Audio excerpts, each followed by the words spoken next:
Evangelho de Lucas 1,15. Obrigado. Diz assim: porque ele será grande diante do Senhor, não beberá vinho nem bebida forte, e será cheio do Espírito Santo desde o ventre materno. Amém? Santo Deus, essa é a tua palavra, Senhor, revelada, a palavra que veio do céu, uma palavra 100% inspirada, a qual nós cremos e dependemos de orientação e direção ao pregar. E toma cada ouvido aqui, Senhor, que essa mensagem não venha entrar no ouvido e sair pelo outro, mas descer ao coração, Pai, para a glória do teu nome, em nome de Jesus. Amém, queridos. Pode sentar-se. Fiquem à vontade. Queridos, esse foi o anúncio, do nascimento daquele que, segundo Jesus, foi aí o maior entre os homens, João Batista. Palavra do Senhor disse a respeito de João Batista. Esse nascimento seria um milagre, pois Isabel, esposa do sacerdote Zacarias, era estéril, e ambos avançados em idade. Se você ler todo o capítulo, você vai ver isso. Mesmo assim, o anjo Gabriel afirmou categoricamente que Isabel daria à luz um filho e que o seu nome seria João, o Batista. O anjo disse ainda que muitos se alegrariam com o nascimento dessa criança. Disse mais que essa criança, ao crescer, não poderia beber vinho nem bebida forte, e que ele seria cheio do Espírito Santo desde o ventre da sua mãe. Veja bem, queridos, o maior homem do mundo, entre os nascidos de mulher, não viveu fundamentado na sua própria força, mas fortalecido pelo poder do Espírito Santo de Deus, desde o ventre da sua mãe. Ele não viveu cheio de vaidades, em meio a muita ganância. Sabe por quê? Porque ele estava cheio do Espírito Santo de Deus. Porém, o detalhe que mais me chama a atenção, é a primeira parte aí no versículo 15, só que diz: ele será grande diante do Senhor. E isso é lindo. Não grande aos olhos dos homens, mas grande diante do Senhor. Não grande em recursos financeiros ou em poder político. Ele seria grande para Deus. Não grande por ser um grande guerreiro, um grande imperador ou um rei. Ele seria grande diante do Senhor. Seria grande para Deus, queridos. Isso é o que mais importa, e não para os homens. Ou seja, Deus precisava de um grande homem para uma grande missão, e encontrou em João Batista esse homem para fazer uma grande missão. E ele procura você, procura eu, nos procura para uma grande obra também, porque Deus não faz acepção de pessoas. Queridos, na história temos muitos personagens que foram chamados de grandes por N motivos. Personagens que foram chamados de grandes por N motivos. Por exemplo, Alexandre o Grande viveu no século IV a.C. e o seu pai se chamava Filipe. Agora, por que Alexandre foi chamado de o Grande na história? Primeiro, porque foi educado por Aristóteles, o intelectual mais famoso de Atenas e do mundo, grande filósofo. Segundo, porque se tornou imperador do Império Grego com apenas 20 anos de idade, depois que o seu pai foi assassinado. Dizem as más línguas que ele mandou matar o próprio pai. Terceiro, porque ele fundou uma cidade em homenagem a ele mesmo, chamada de Alexandria, que existe até os dias de hoje, no Egito. E quarto, ele foi chamado de grande porque em apenas 13 anos conquistou as partes mais remotas do mundo antigo e morreu com apenas 33 anos de idade, chorando, desesperado, porque não tinha mais terras para conquistar. Por essas e outras, Alexandre foi chamado de o Grande. O segundo personagem da história chamado de Grande foi Herodes, obviamente o Grande, como nós bem conhecemos no Novo Testamento. Agora, por que ele recebeu esse título de Herodes o Grande? Primeiro, porque reinou por mais de 30 anos na Judéia. no período do nosso Senhor Jesus. Segundo, porque durante seu reinado impulsionou o desenvolvimento da região e mandou reconstruir o templo de Salomão. Terceiro, porque também foi grande em perversidade. Ele deve ter entrado no livro dos Guinness Book, né? Mais perverso da história, um dos mais.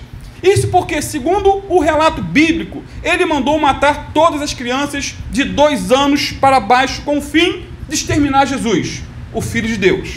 Quando casou-se com Mariana, mulher da nobreza, mandou matar todos os nobres da sua família, com medo de perder o trono.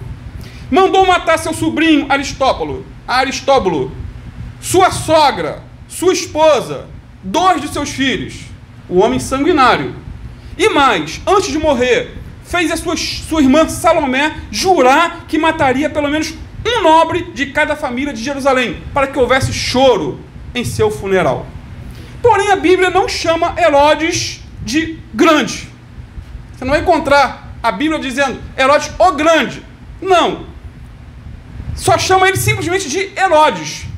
E você vai ver pelo menos 3, 4 Herodes. Era uma dinastia.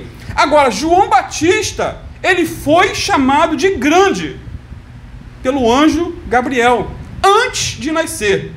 Grande. Versículo 15. Porque ele será chamado, ou será grande diante do Senhor. Queridos, guardem isso. Ser grande na terra pode trazer um prazer momentâneo, mas ser grande aos olhos de Deus é uma recompensa eterna. Você pode não ter poder político, poder financeiro, mas se você for grande diante do Senhor, grande em oração, grande em responsabilidade, em compromisso com Deus, você terá recompensas eternas. Alexandre o Grande e Herodes o Grande tiveram seus momentos de glória, momentos de prazeres momentâneos, mas João Batista, aquele que foi chamado de grande pelo anjo, está desfrutando até os dias de hoje da presença do Senhor. Isso é ser grande, não grande como esses homens que eu citei foram. Aí surge uma pergunta que não quer calar. Em que sentido João Batista foi grande? Ou por que João Batista foi grande? Amado, João Batista foi grande pelo menos por, vou citar hoje, 2 motivos, que não vai dar tempo para falar dos outros. Primeiro, João Batista foi grande por pregar o arrependimento de pecados. Por isso ele foi grande. João falou claramente sobre o pecado e ensinou a necessidade de arrependimento. Ele pregava, queridos, que o arrependimento devia ser evidenciado por seus frutos. Ou seja, o arrependimento é sinônimo de vida transformada.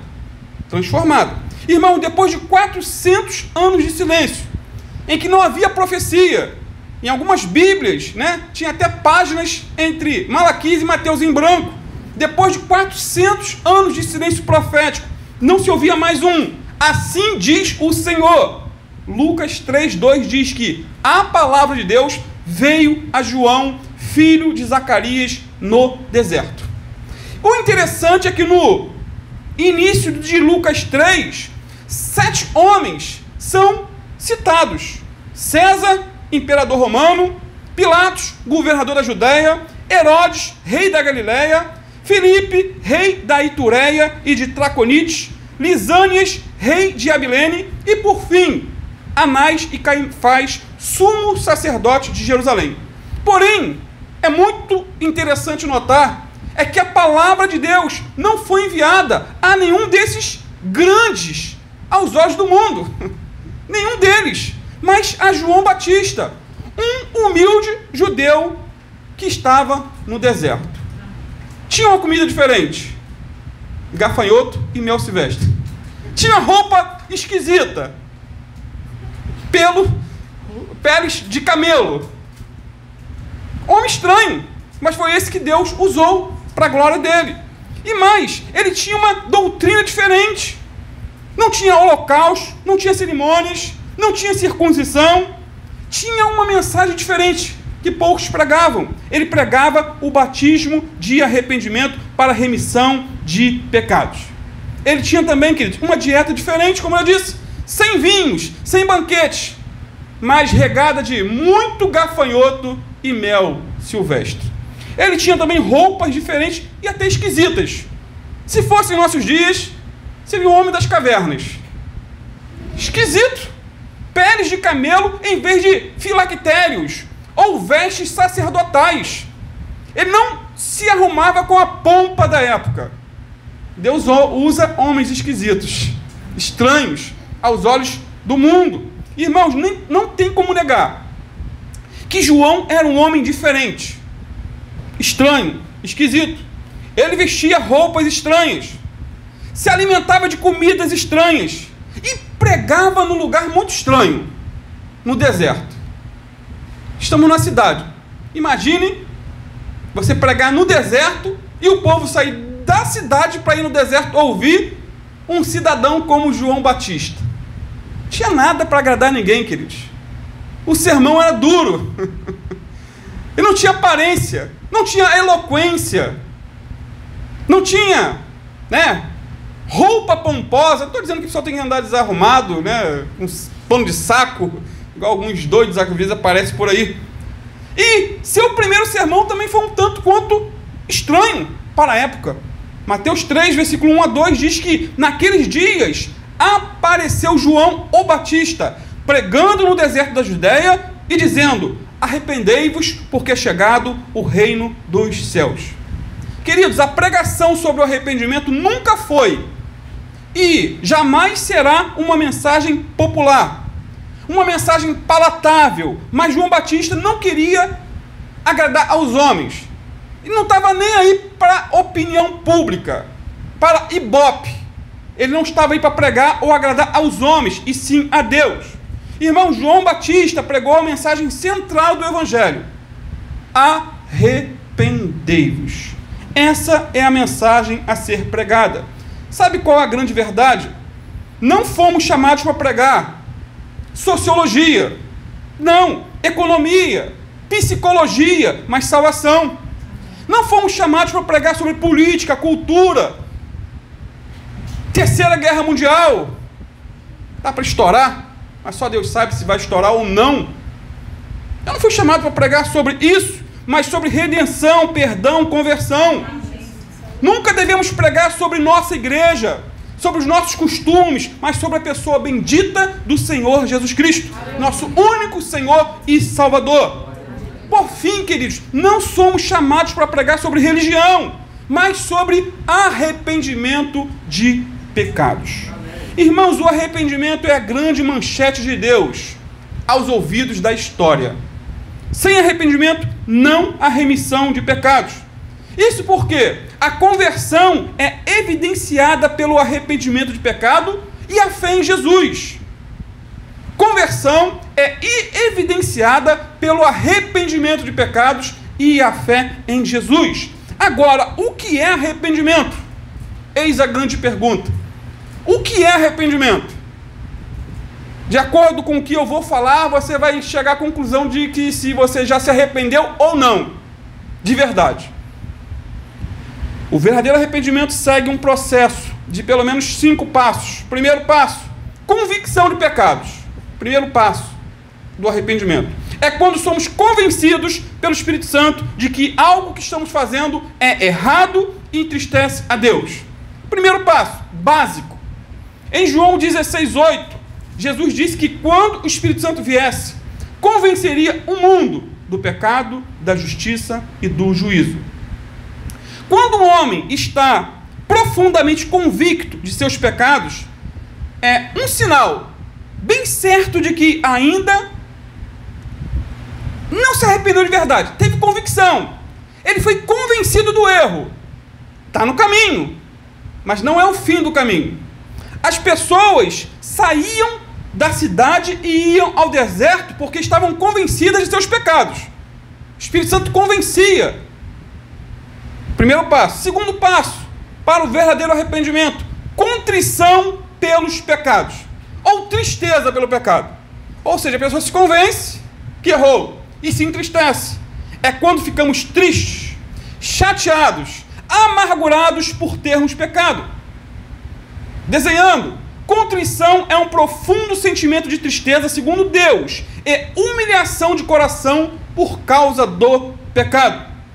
Então, contrição é sinônimo de tristeza.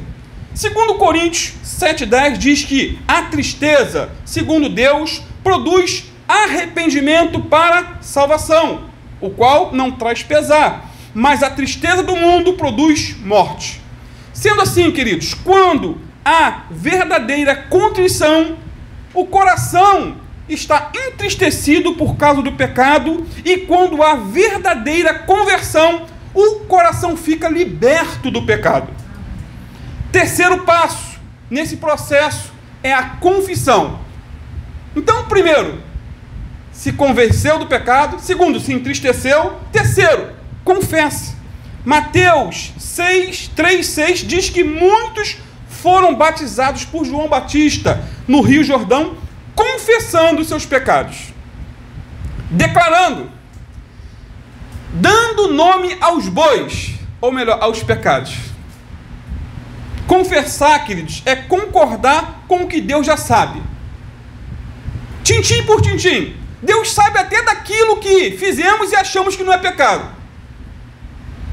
E essa concordância vem por meio da confissão, da declaração perante Deus das nossas mazelas. Porém, a grande verdade é que somos bons em confessar o pecado de outras pessoas. Mas quando experimentamos o verdadeiro arrependimento bíblico, nós vamos ficar mais ocupados ou preocupados cuidando dos nossos próprios pecados, que são muitos, precisam ser lavados pelo sangue do Cordeiro. Até porque, queridos, quando damos uma boa olhada no espelho de Deus, e qual é o espelho de Deus? A palavra de Deus. Não encontramos ali os pecados dos outros, mas encontramos ali os nossos pecados.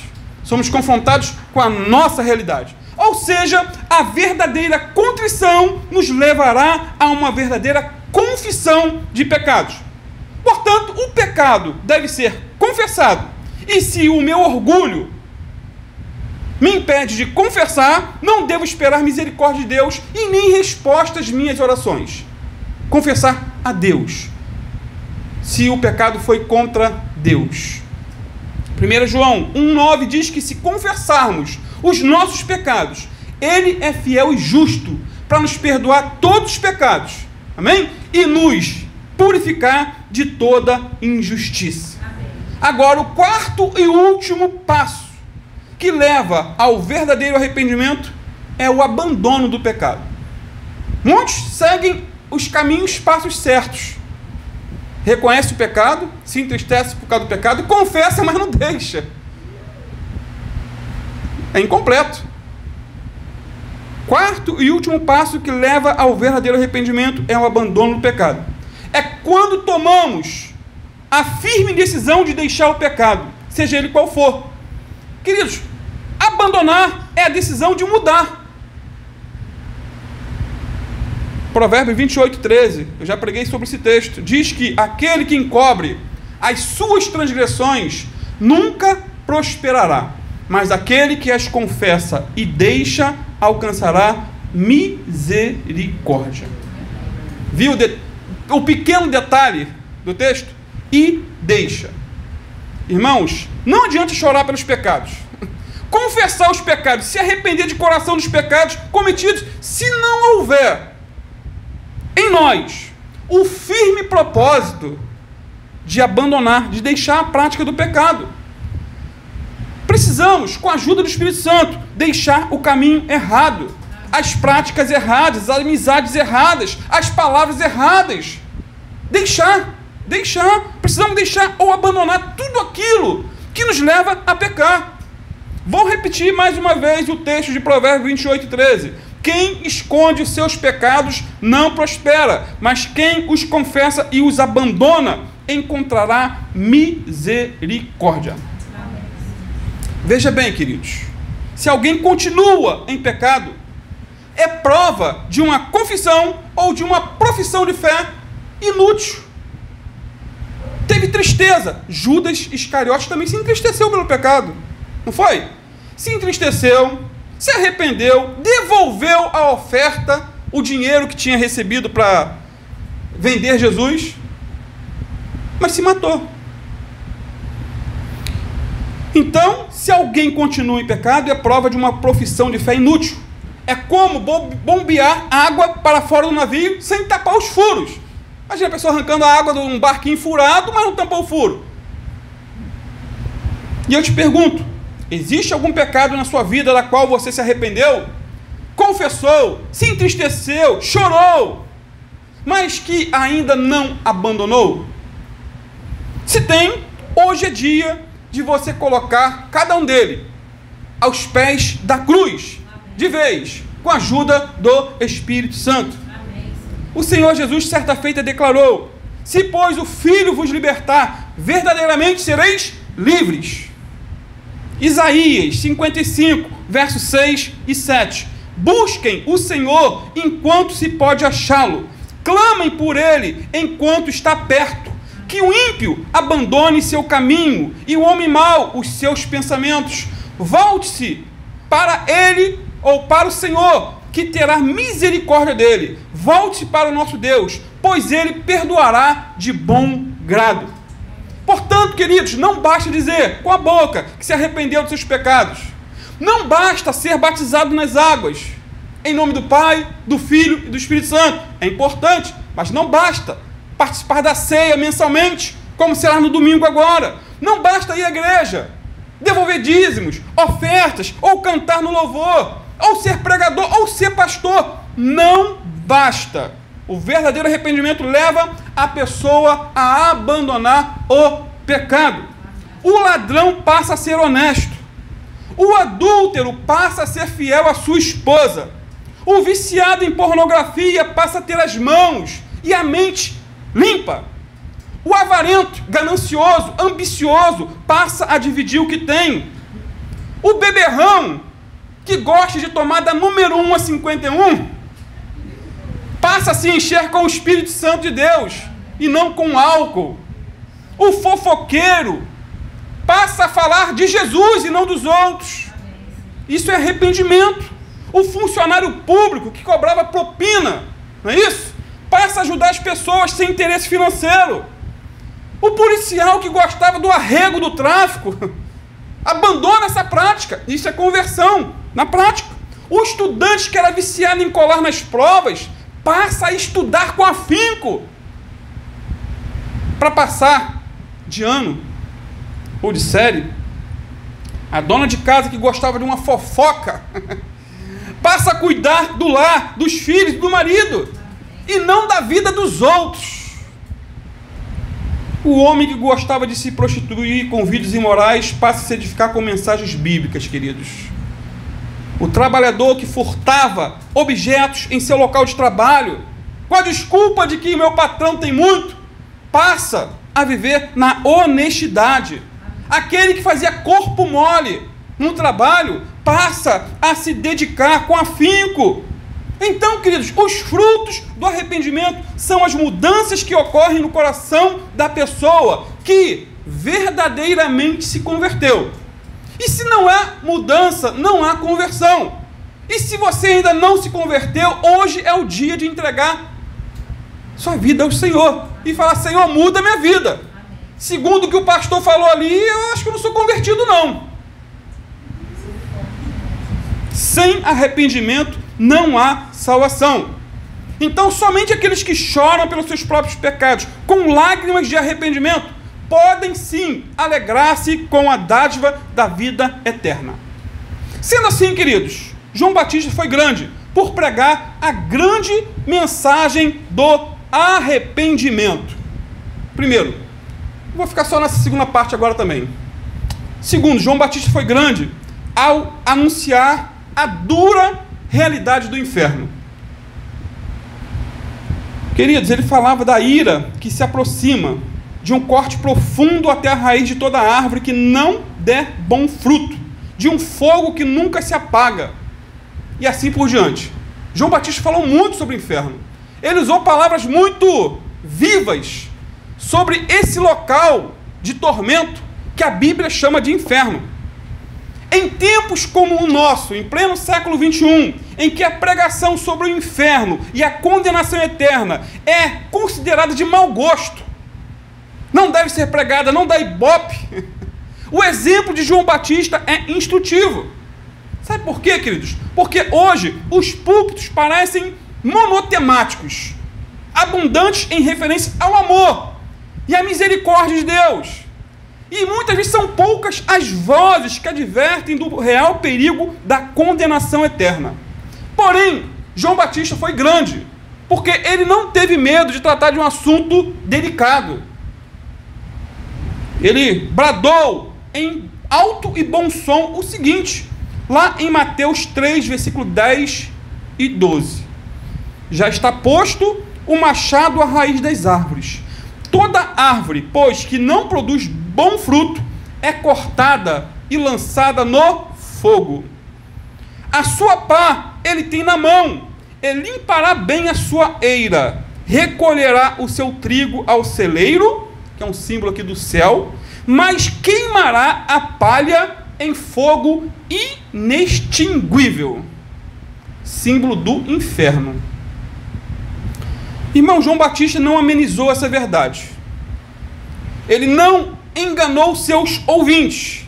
Ele disse que no julgamento final, os que creem de todo o coração serão juntados por Deus como trigo, não é isso? Enquanto os pecadores serão lançados ao fogo, como a palha. Irmão, João Batista afirmou que os pecadores iriam queimar como a palha em fogo inextinguível. Aí, em Mateus 3,12, parte B. Você sabe o que é fogo inextinguível? É um fogo que nunca se apaga, nunca cessa, nunca se consome. É interessante que existem locais em nosso planeta hoje em que as chamas ardem há séculos, literalmente falando. Literalmente falando. Não sei se você sabe disso. Por exemplo, em Babagurgu, localizado no centro de um enorme campo de petróleo no Iraque, o fogo arde há milhares de anos e nada em ninguém é capaz de apagar esse fogo. É fato. No Himalaia, outro fogo eterno arde em um templo. As chamas são azuis e alimentadas por um gás natural que vem do santuário da rocha, localizado no interior do templo. O mais curioso é que a própria chama é adorada como se fosse um deus. Existe também a montanha Burning, na Austrália, em que o fogo nunca apaga. Nunca. Os cientistas creem que esse é o fogo subterrâneo mais antigo da história, pois está queimando há mais de 6.000 anos. Ininterruptamente. Nada o apaga.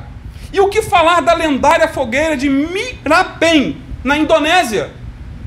Dizem que suas chamas nunca se apagam. Arde até hoje, mesmo em meio à chuva, vento, temporal, e a chama está lá, ardendo. Por fim, um dos lugares mais tenebrosos do mundo está no deserto de Karakum, no Turcomenistão, e é conhecido como Porta do Inferno. Estou falando de lugares literais que existem. O fogo nesse lugar queima desde a década de 1970. Queridos, não estou contando aqui fantasias do último filme de Hollywood. Não. Esses lugares são reais, com fogos verdadeiros, que não se extinguem, nem podem ser apagados.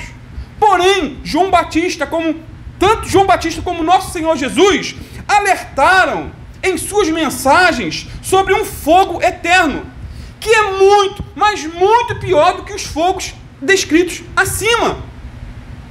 Em Marcos 9,43, o Senhor Jesus nos alertou dizendo: e se tua mão te fizer tropeçar ou pecar, corta, pois é melhor entrar na vida defeituoso do que tendo as duas mãos ir para o inferno, para o fogo que nunca se apaga. Em Mateus 10,28, Jesus disse: não temais os que matam o corpo e não podem matar a alma. Temei antes aquele que pode fazer perecer no inferno tanto a alma como o corpo. Jesus disse em Mateus 25,41 o seguinte: então o rei dirá também aos que estiverem à sua esquerda. Agora, esquerda é complicado, hein? Apartai-vos de mim, malditos, para o fogo eterno, preparado para o diabo e seus anjos. Irmãos, o inferno é um grande incêndio que nunca se apaga. Conta-se que William Booth, fundador do Exército da Salvação, uma igreja cristã fundada no século XIX, ele costumava dizer que, se pudesse, gostaria de proporcionar aos seus soldados, em fim de curso, a oportunidade de passarem 24 horas espiando para dentro do fogo do inferno, para que contemplasse o eterno tormento que ali impera. Portanto, queridos, é melhor, muito melhor, exortar as pessoas a fugirem do fogo do inferno do que acalmá-las com o analgésico da mentira, mantendo-os no caminho da perdição. É muito melhor alertar. Sabe qual é a grande realidade? Hoje, há milhões e milhões de pessoas seguindo para o fogo do inferno. Sabe por quê? Porque nós perdemos o fogo do Espírito. E as pessoas estão indo para o fogo do inferno. Porque nós não pregamos, não vivemos, não evangelizamos. E que Deus incendeie nosso coração frio com o fogo do Espírito Santo, para que possamos resgatar as vidas que estão indo para o fogo do inferno. E que nós também possamos seguir os passos do verdadeiro arrependimento, que nos leva ao céu e não ao inferno, ao celeiro de Deus e não à fornalha do diabo. Que Deus nos guarde, nos livre. E eu sempre falo, eu já ouvi de alguém, é melhor ouvir sobre o inferno do que ir para o inferno. Muito mais do que inferno, existe um céu, existe um paraíso, um local real, onde não haverá mais choro, não haverá mais lágrimas, não haverá mais doença, não haverá mais maldição. E é esse convite que Jesus faz. Como o Diguinho pregou, já começou o culto pregando: vinde a mim, todos vós que estáis cansados e sobrecarregados, e eu vos aliviarei. Amém? Vamos ficar de pé, vamos estar orando.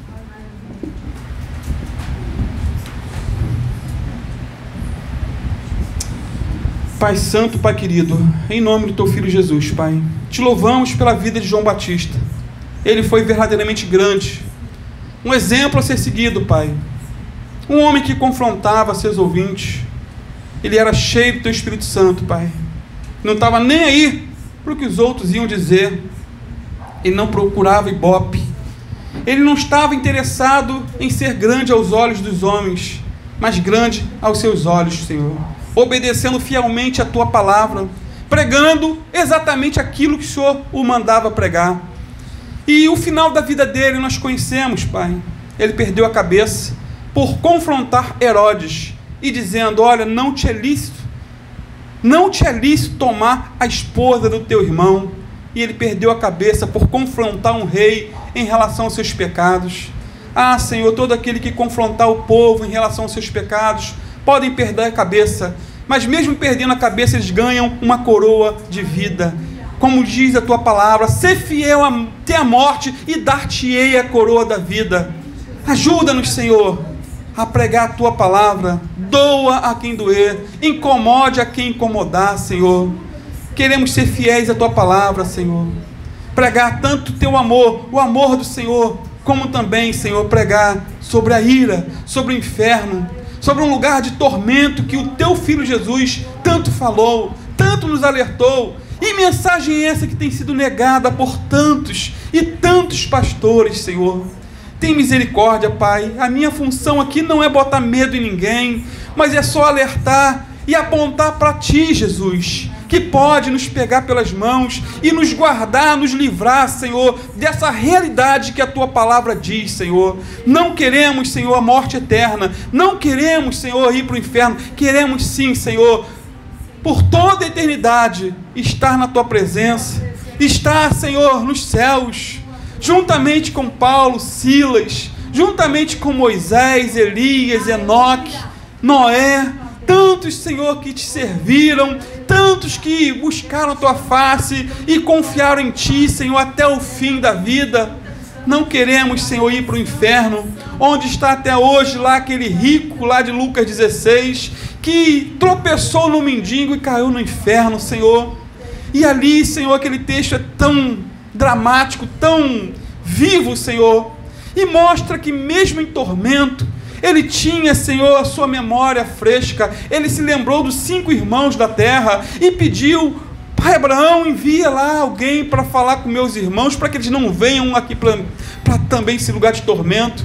Senhor, não queremos estar neste local, não queremos, então lava nosso coração nessa noite, limpa-nos, Senhor, produz em nós o verdadeiro arrependimento, não só a convicção, o reconhecer o pecado, não só se entristecer pelo pecado, não só confessar o pecado, mas também abandonar, com a ajuda do Teu Espírito Santo, tudo aquilo que entristece a Teu Santo Espírito, Senhor. Dependemos de Ti, Senhor, não é pela força da carne, pela força do braço, mas pelo poder do Teu Santo Espírito, Pai. Toma as nossas vidas aqui nessa noite, converta-nos e seremos convertidos, Senhor. Salva-nos e seremos salvos, Senhor. Ouve a oração do Teu povo que está aqui, Senhor. Saiu de seus lares, Senhor. Vieram aqui, eu creio, não para ouvir aquilo que queriam, mas aquilo que necessitavam ouvir, Senhor. Pai, porque essa é a nossa função, Pai. Não ditar ao pregador o que ele deve pregar, mas o que o Teu Espírito Santo